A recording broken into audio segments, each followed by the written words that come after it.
دیکھنے سننے والوں پہ نام کا سلام پہنچے۔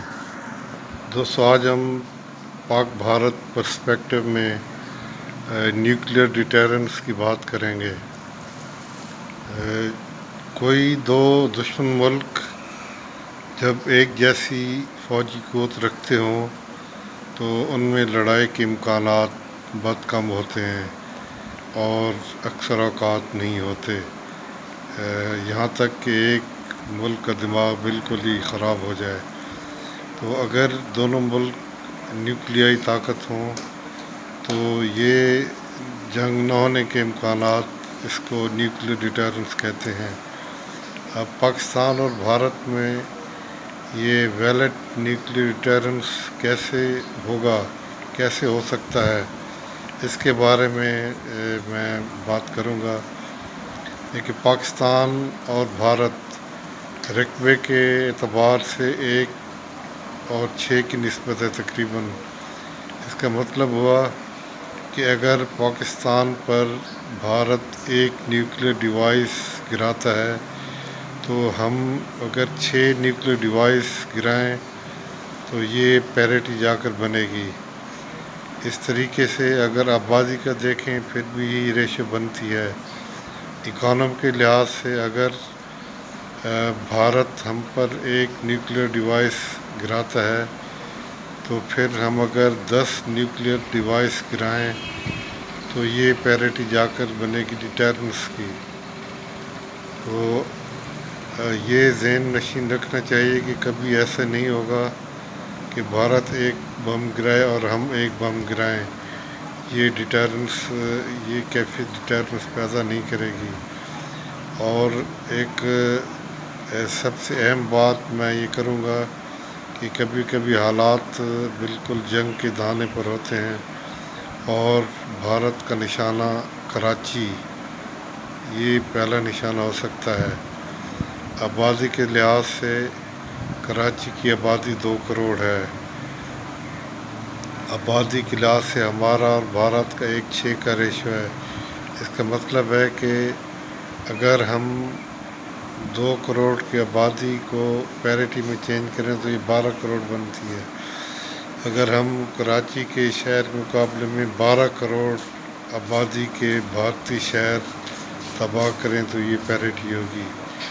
اس کی پیرٹی کی اور ایک زیادہ بہتر مثال کراچی کے لحاظ سے وہی ہے کہ کراچی ہمارا اکلوتا ساحلی اور تجارتی شہر ہے اور صنعتی شہر بھی ہے۔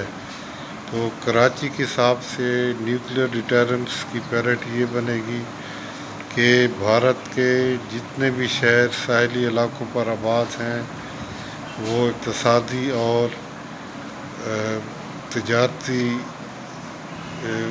قوت رکھتے ہیں، وہ ایک کراچی کے مقابلے میں وہ تمام بھارتی شہر ساحلی شہر اس کے مقابلے میں 1 ہی ٹیٹ ہوں گے۔ اس کا مطلب یہ ہوگا کہ اگر کراچی ہمارا تباہ ہوتا ہے تو اس کی برابری تمام بھارتی ساحلی شہر یہ ضمن میں آئیں گے۔